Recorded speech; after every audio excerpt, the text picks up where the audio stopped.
Well, good morning, Zimbabweans. And I understand that most people are discouraged by what happened in the past few days, the court ruling, and also the elections themselves.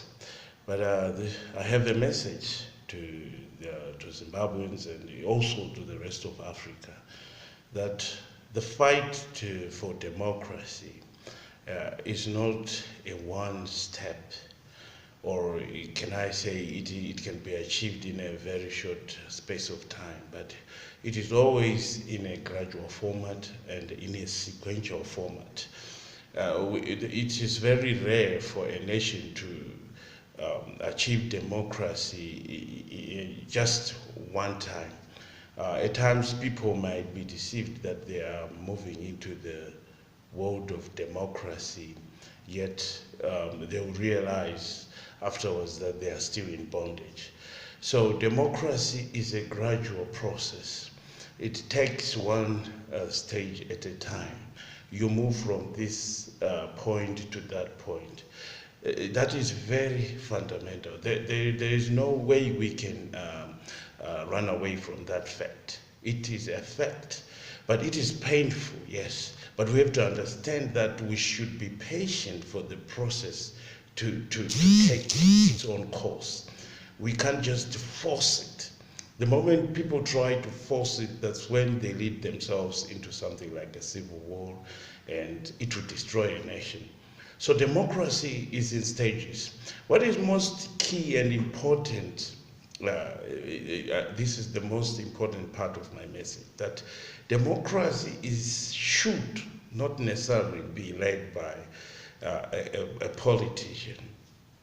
I know most people will argue with me on this point, but if you go back to history, you will see that most countries who are really enjoying democracy, it was not an effort really of politicians, but it was an effort by a people, by communities, by citizens.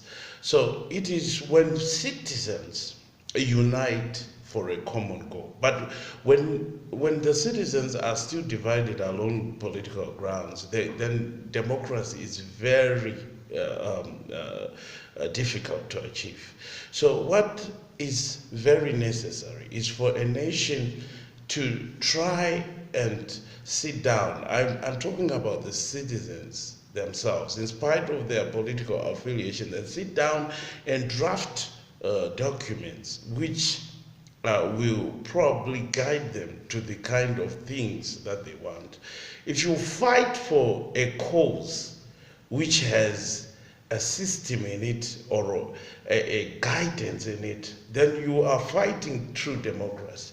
But if you fight for an individual to attain power, then you are probably surrendering your destiny to an individual.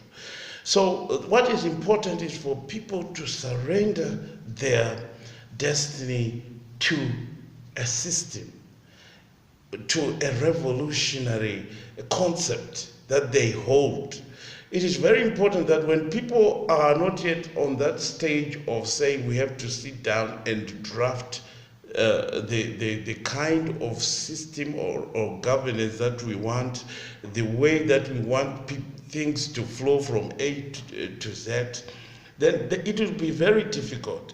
Most people are very shallow. I'm sorry to say this. They just want to follow someone just because they just feel they like that someone. So that's where the whole problem is, that there is a syndrome of bootlicking. Most people are bootlickers. If you ask them why they are doing a certain thing or they are supporting a certain person, they tell you that because maybe I just feel I like him, I just feel he's good. It's not about feelings. It is about the policies that they should be putting in place. It's not about charisma. No, it is not. It is about the people's will. Governance now should be a co-shared phenomenon. The government should share responsibility with its citizens. That's why we are seeing that Africa is failing to develop, because one thing that we do, this is a habit that we always do. We always surrender our destinies to politicians. We just say, come and do for us ABC. We want jobs. We want our children to go to school. Cut down the school fees, or even slash or the school fees requirement. That's what people want. We want to go to hospital for free. That's the scenario that you see. But what I am talking about is when the people are involved in the economic decisions of their nation, then that's the beginning of civilization. Everyone should be responsible, should feel being part and parcel of a certain system. You don't have to be sidelined. That's the wrong attitude that most Africans have. And that's why most people are being bought by merely a t-shirt for their vote, for merely a bottle of beer. People surrender their destinies. This is what is pulling Africa down. That's why I have been lobbying for a revolution, that a people's revolution which is championed by its citizens minus politicians, it will become the channel to democracy. True democracy. True democracy is a birth of the people's initiative, not the politicians' initiatives. This is very key. What I'm saying is not that we should not have politicians. You should understand what I'm saying. I'm saying that the people should spearhead a revolution. Then they have guidelines. They put down guidelines of how the issues of governance should be conducted. Then when they have that, then they will begin to become a powerful nation. That's how America was born. That's how even great nations like Britain, great nations like Germany, they were born out of that the people became responsible for their resources. You can't let someone just come and say this is how resources should be utilized and you just fold your hands and clap hands.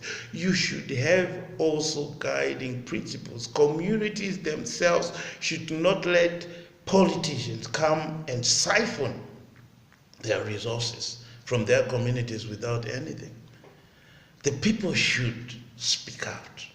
That's what I'm saying. If Zimbabwe really wants a true democracy, then the first point of call is when they will rise up, the citizens themselves, and demand what they want, and demand the policies, that they should be partakers of policy drafting and policy implementation.